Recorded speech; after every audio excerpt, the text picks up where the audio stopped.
Welcome to Sethu Chitra Kitchen. நான் இன்றைக்கி traditional மெத்தடில் ட்ரெடிஷ்னல் மைசூர் பாக் பண்ணியிருக்கேன். காரம் ஒரு ஸ்வீட் ஒரு காரம் பண்ணியிருக்கேன். காரத்துக்கு நான் ரிப்பன் பக்கோடா பண்ணியிருக்கேன். இந்த தீபாவளிக்கு என்ன பண்ணணும் அப்படின்ற கன்ஃபியூஸாக இருக்கும் நமக்கு. நீங்கள் ஒரு ஸ்வீட் ஒரு காரம் இதை கூட நீங்கள் செய்யலாம். வரப்போகிற என் வீடியோவிலே ஒரு ஸ்வீட் ஒரு காரம் அந்த மாதிரி நான் செஞ்சு காட்ட போகிறேன். தீபாவளிக்கு நீங்கள் இந்த மாதிரி மெத்தடில் நீங்கள் செய்யுங்க. நான் என்னுடைய அளவுகள்லாம் நான் உங்களுக்கு கொடுக்குறேன், ஸ்கிப் பண்ணாமல் பாருங்கள். ஒரு கப்பு கடலை மாவுக்கு ஒரு கப்பு எண்ணெய், ஒரு கப் டால்டா எடுத்திருக்கேன். 2 கப்பு சர்க்கரை, 3/4 கப்பு தண்ணி எடுத்திருக்கேன். இதுதான் மைசூர் பாக்குக்கான அளவுகள். அந்த மைசூர் பாக்கு எந்த ட்ரேயில் நம்ம விட போகிறோமோ அதில் எண்ணெய் விட்டு ஃபுல்லாக அப்படியே க்ரீஸ் பண்ணி வச்சுக்கோங்க. இந்த மாதிரி நல்லா நீட்டாக இருந்தால் தான், நல்லா கொஞ்சம் ஹைட்டாக வச்சுக்கோங்க. அப்போ தான் அந்த கலர் கொடுக்கும். அந்த உள்ளே ஒரு கலர் மேலே ஒரு கலர் அந்த மாதிரி கொடுக்கும். இப்போ நான் ஒரு கடாயில் அந்த டால்டாவையும் எண்ணெயையும் நான் விட்டுட்டேன். இப்போது அடிகனமான ஒரு கடாயில் நான் சர்க்கரை 2 கப்பு சர்க்கரை எடுத்துருக்கேன் இல்லையா, அதை இதில் சேர்த்துட்டு 3/4 கப்பு தண்ணியை இதில் விட்டுட்டு அதுக்கப்புறம் தான் நீங்கள் அடுப்பில் அதை வைக்கணும். இப்போ ஸ்டவ்வை ஆன் பண்ணி அந்த கடாயை அடுப்பில் வச்சுட்டேன். இந்த பக்கம் அந்த டால்டாவும் எண்ணெயும் அது அடுப்பில் இருக்குது. இந்த பக்கம் சர்க்கரை பாகு ரெடி ஆகிட்டுருக்கு. பால் கொஞ்சம் விடுறேன், ஏன்னா சர்க்கரையில் அழுக்கெல்லாம் இருக்கும், அதெல்லாம் எடுக்கணுன்னா பால் விட்டு தான் எடுக்கணும். இது பாருங்க, அழுக்கெல்லாம் வந்துடுது. இப்போ இந்த அழுக்கெல்லாம் ஒரு டீ வடிகட்டியில் எடுத்துடுறேன்.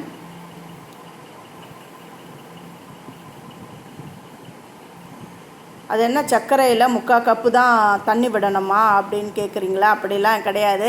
சர்க்கரை மூழ்கிற அளவுக்கு தண்ணி விடுங்க. அளவு சொல்லணுன்றதுனால 3/4 கப் அப்படின்னு சொன்னேன். இதில் ஒத்த கம்பு பதம் எப்படி வருதுன்னு நான் உங்களுக்கு காட்டுறேன். அந்த சர்க்கரை பாகில் அந்த எடுத்து அப்படி நூல் மாதிரி அப்படி விழணும். பாருங்க, அப்படி விழுந்து அது நூல் மாதிரி விழுது பாருங்கள். இதுதான். இப்போது விரல்லையே நான் எடுத்து காட்டுறேன் பாருங்கள். இப்போது தெரியல, நான் கிட்ட வச்சு உங்களுக்கு காட்டுறேன். அப்படி ஒரு கம்பி பாருங்க உடையணும். பாருங்க, இதான் ஒத்த கம்பி பதம். அது கிளியராக தெரியுதா? இப்படி தான். இப்போது அந்த கடலை மாவை இதில் சேர்த்து நல்லா கலரணும். நீங்கள் ஜெலிக்கிலேயே கட்டியாக ஆகுமே அப்படின்ற பயம்லாம் கிடையாது. நல்லா கலரி விட்டுக்கிட்டே இருந்தீங்கன்னா இதெல்லாம் உடஞ்சிடும், அந்த கெட்டிலாம் உடஞ்சிடும். நல்லா கலரி விடணும். இல்லைன்னா நீங்கள் ஜெலிச்சு கூட சேர்த்துக்கோங்க, உங்களுடைய இஷ்டம்தான். இப்போ அடுப்பில் இருக்கிற அந்த எண்ணெய் இதில் விடணும். எல்லாம் கலந்து விடணும். பாருங்கள் எப்படி பொரியுது பாருங்கள். இந்த எண்ணெய் எல்லாத்தையும் அது செக் பண்ணிட்டோன்னா மறுபடியும் பாருங்கள், இப்போ எண்ணெய் எல்லாத்தையும் செக் பண்ணிடுது. இப்போ மறுபடியும் இன்னொரு கரண்டி அதே மாதிரியே விட்டுக்கிட்டே வரணும். அந்த எண்ணெய்லாம் உறிஞ்ச உடனே மறுபடியும் விடணும். எப்படி ரெடி ஆகிடுது அப்படின்னு தெரியணுன்னா, அந்த கலராக அது ஓரம் நல்லா பொரிஞ்சி வரும், எண்ணெய்லாம் அதுலேருந்து பிரிஞ்சு வரும். அந்த டைமில் ரெடி ஆகிடுது அப்படின்னு நம்ம தெரிஞ்சுக்கலாம். இது பாருங்கள், எண்ணெய்லாம் அப்படியே வெளியில் சக் பண்ணின்னு வருது பாருங்கள். அந்த ஓரங்கள்லாம் நல்லா பூத்து வருது. இந்த டைம் தான் ரெடி ஆகிடுது. இப்போ நம்ம எண்ணெய் தடவின அந்த ட்ரேவை எடுத்து வச்சுக்கிறேன். நல்லா ஹைட்டாக இருக்கணும். அந்த எண்ணெயும் நம்ம விட்டு இருக்கோம் பார்த்திங்களா, அந்த எண்ணெயும் அதுவும் அப்படி பொரிஞ்சு வரும் மேலே. அது பாருங்கள், நல்லா பொரிஞ்சு வருது பாருங்கள். அது உள்ளே நல்லா வெந்து அது ஒரு கலர் கொடுக்கும். நல்ல கலரு ப்ரௌன் கலரில் நல்லா கொடுக்கும். இப்போ ஒரு 3 நிமிஷம் பொறுத்து இதை கட் பண்ணிடணும். ஏன்னா நல்லா ஆறிடுதுன்னா கட் பண்ண வராது. கட் பண்ணிவிட்டு அதுக்கப்புறம் அப்படியே வச்சுடுங்க. ஒரு 1 ஹவருக்கு அப்படியே ஆற விட்டுடுங்க. கட் பண்ணிவிட்டு தான் ஆற விடணும். ஆறின உடனே கட் பண்ணிங்கன்னா அப்புறம் கட் பண்ண வராது, நல்லா ஹார்டாகிடும். இப்போது காரம் பண்ணலாம். அதுக்கு 1 கப்பு அரிசி மாவு, 1/2 கப்பு கடலை மாவு எடுத்திருக்கேன். ஒரு கிண்ணத்தில் அரிசி மாவு, கடலை மாவு, இதுக்கு தேவையான அளவு உப்பு, தனி மிளகாய்த்தூள் தேவைக்கேற்ப நான் 1 ஸ்பூன் போட்டுக்கிறேன். எள்ளு, பெருங்காயப்பொடி, எண்ணெய் வந்து ஒரு குழிக்கரண்டி, சூடான எண்ணெய் இல்லையா அதுக்கு ஒரு குழிக்கரண்டி. இது எல்லாத்தையுமே ஒன்று சேர பிசைஞ்சிட்டு அப்புறம் தண்ணி விட்டு கொஞ்சம் கெட்டியாக பிசைஞ்சிக்கணும்.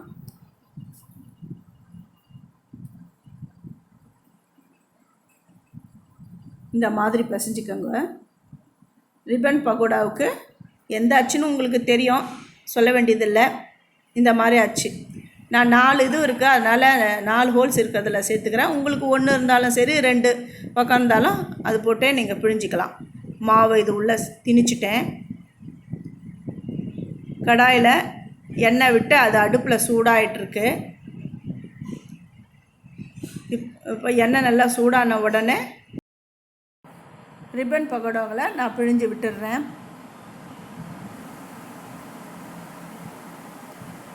இது ரொம்ப ஈஸியாக கடகடன்னு பண்ணிடலாம். அரிசி மாவு கடலை மாவு இருந்தால் போதும், எடுத்து பிசைஞ்சு கடகடன்னு பண்ணி விட்டுடலாம். இது ஒன் சைடு வெந்த உடனே இப்போ நான் திருப்பி போட்டுடுறேன். இது பபுள்ஸ்லாம் அடங்கணும். அடங்கின உடனே இதை எடுத்துடலாம். பபுள்ஸ்லாம் அடங்கிடுது பாருங்கள்.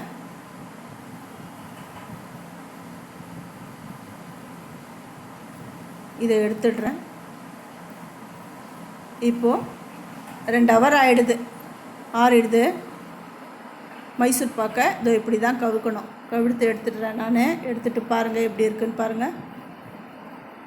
அது உள்ளே பாருங்கள் ஒரு சூப்பரான கலர் கொடுத்துருக்கு பாருங்கள். ட்ரெடிஷ்னல் மைசூர் பாக் ரெடி ஆகிடுது.